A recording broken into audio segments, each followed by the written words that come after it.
method, number sense, and problem solving practice questions for the GED. If you are new to this and you just need help with problem solving and word problems, then this is the place for you. So we're going to go ahead and get started.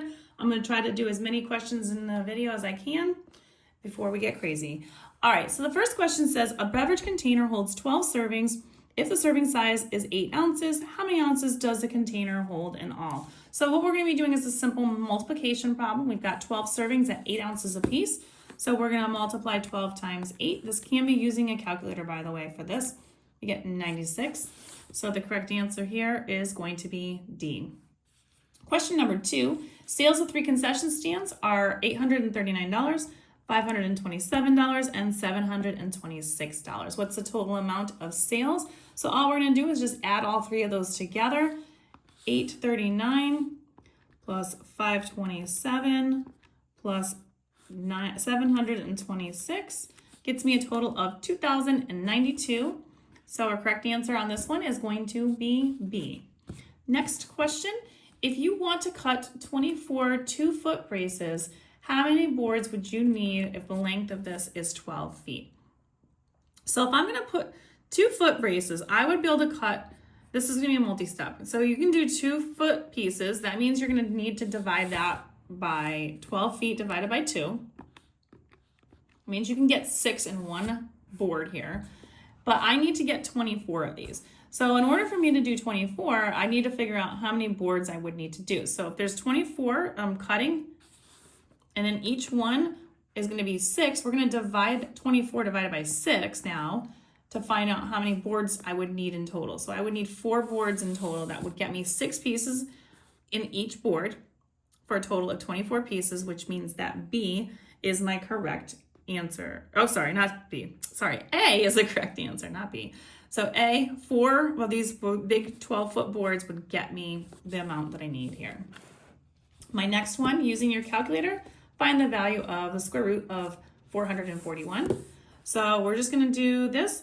We're gonna type in 441. This is not the calculator you can use for the online calculator or the actual handheld calculator, but it's going to have a square root symbol on it. So the square root symbol for mine is right here. You hit the square root button, we get 21. So that means that B is the correct answer for this question. Moving on over here to the next section. If Angelo bought a used car with 39,451 miles on it, if it now has 70,040 miles on it, how many miles did he drive? So you're going to do a subtraction problem to start with the 70,040 that he has.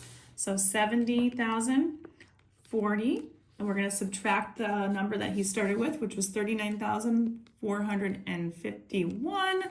We've got 30,589, which looks like A is the correct answer for this one.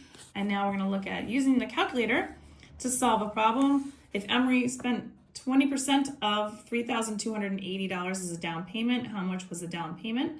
So what we're going to do is we're going to take 3280, put that, oops, not 35, 3280, and we're going to multiply that times 20%, and 20% in your calculator is 0.2.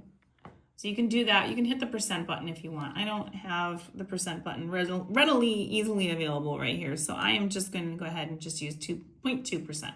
You can also hit the 20 and then hit the percent button in your calculator. You get $656, which means that C is the correct answer for this problem. Our next question, I'm just going to turn off the lights just so the glare goes away.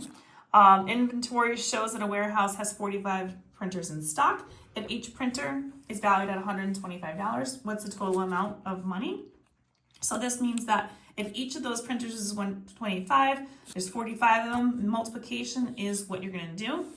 We're going to do 125 times the 45 that we have. That means that the value of these is 5,625. And as you can see, A is the correct answer right there.